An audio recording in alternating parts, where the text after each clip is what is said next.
Je vous ai parlé de ma première rencontre avec les comics, avec Hulk et le retour de la gargouille chez Artima. C'est certainement le premier comics que j'ai lu et la première fois que j'ai découvert autre chose que Lucky Luke, Astérix, les tuniques bleues et tout le tintouin. Mais mon premier vrai comics, on va dire mon deuxième comics, c'était pas celui-là. J'avais un grand frère, j'ai un grand frère qui lisait des comics parce qu'un de ses amis lisait des comics et mon frère avait acheté ce comics, ce Strange, le Strange numéro 188, ça date de août 1985, j'avais 9 ans. Et celui-là, on l'avait lu en vacances, c'était au mois d'août, je me souviens, on était en vacances et on l'avait lu, je l'ai relu dans tous les sens et je trouvais ça absolument génial. Il y avait cet épisode complètement dingue, de Daredevil avec Wolverine, voilà, avec cette scène absolument mythique où Daredevil et Serval, à l'époque Serval, affrontent des méchants, des gangsters, et c'est Wolverine, c'est Serval qui demande à Daredevil combien il y en a. Daredevil est aveugle et c'est Daredevil qui répond, il fait il y en a combien, l'autre il dit 20 et Serval dit bien. Et ça c'est pas mon premier comic, ça il était à mon frère celui-là. Le premier que j'ai acheté, il est là, c'est celui-là. Alors ça date de quelques mois après. Je pense que mon frère a dû continuer à acheter Strange ou peut-être qu'il a fait une pause, je sais pas. Et moi Strange c'était pas à moi, spécial Strange non plus. Et un jour je tombe sur Titan. Et Titan, ça me parlait, parce que d'abord cette couverture, elle est absolument magnifique, elle est dessinée par Arthur Adams, c'est une beauté sans nom. Ah non, c'est Walter Simonson, ah non, c'est Arthur Adams, ancré par Walter Simonson, je vois qu'il y a les deux signatures. Ça date de avril 87, donc ça date oui, un an et demi après, donc j'ai mis du temps à acheter mon premier comics. Ça coûtait 10 francs à l'époque, pour les plus jeunes d'entre nous, 10 francs ça fait 1,50 € aujourd'hui. Un comics ça coûtait 1,50 €, mais tout a augmenté, la baguette de pain comme les comics, donc c'est normal. Le coût de la vie a augmenté à une époque avec 10 francs, 10 francs c'était beaucoup d'argent hein, quand même.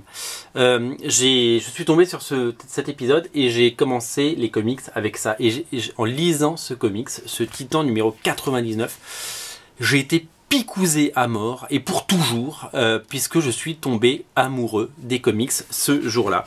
Pourquoi? Parce que dès qu'on ouvre, on tombe là-dessus, sur la saga d'Asgard, des Nouveaux Mutants et des X-Men. Un truc mais dessiné comme jamais. Quand on lit les tuniques bleues, ça fait un choc thermique assez important de découvrir ces pages absolument dingues. Dessiné par Arthur Adams sur un scénario de Chris Claremont, de découvrir les X-Men, cette équipe de mutants qui a l'air trop cool, de découvrir les Nouveaux Mutants, des jeunes qui, moi j'avais 11 ans à l'époque, j'étais un pré-ado, le mot pré-ado n'existait pas à l'époque, mais j'étais un pré-ado, et je découvrais qu'à 11 ans, pendant que moi j'avais qu'une envie, c'était de regarder des dessins animés et lire des comics, et bien eux ils développaient des pouvoirs. Et c'est complètement génial d'avoir des héros qui ont quasiment son âge et de grandir avec eux. Et donc j'ai été tout de suite fasciné par ces épisodes et d'ailleurs je me souviens même que après, quand j'ai continué à acheter Titan, le 100, le 101 et qu'on est revenu à des épisodes dessinés par Mary Welshire, ancrés par Bill Sienkiewicz, ça a piqué un peu les yeux. J'aimais pas du tout. Je me disais, quand est-ce qu'il va revenir Arthur Adams?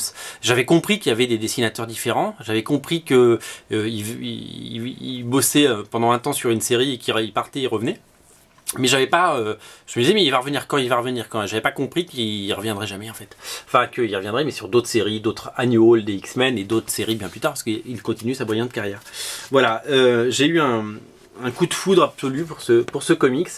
Et ça a forgé à tout jamais ma passion. Et c'est pour ça que 30 ans après, je fais des vidéos avec une grosse barbe que je n'avais pas à l'époque. Et pour cause. Et puis, il y avait aussi Epsilon. Epsilon, moi 15 ans. Moi, Epsilon, 15 ans, fils du néant. Ce récit, pareil, où un jeune défie le pouvoir et vit des aventures absolument incroyables. Ce récit de science-fiction écrit et dessiné par Jean-Yves Mitton, qui a fondé toute ma passion, je pense, pour cette forme de science-fiction. J'ai absolument adoré chaque page, pareil, de cette bande dessinée. Il y avait même Les Vengeurs de la Côte Ouest. Il y avait Les Vengeurs de la Côte Ouest, dessinés par Al Milgrom, qui est un incroyable peintre, mais qui était un piètre dessinateur, Al Milgrom, et qui faisait des choses absolument hideuses. Je me souviens très bien de cette page, notamment où on voit ce personnage dont j'ai oublié le nom, à qui il manquait des parties du corps, et il fallait faire une étoile avec des bouts de triangle. C'était complètement absurde, mais c'était génial déjà à l'époque. Voilà, donc voilà les 3 comics qui ont forgé ma passion. Ça tout jeune parce que je l'ai feuilleté gamin, vraiment gamin. Ça parce que je l'ai lu un mois d'août en vacances et que j'ai adoré. Et ça parce que ça a été le premier comics que j'ai acheté avec mon argent de poche et que depuis je n'ai jamais cessé. Voilà. Lisez des comics, tous ces magazines n'existent plus bien entendu, tout ça a été réédité plein de fois bien entendu. Mais on me demande souvent par quoi commencer.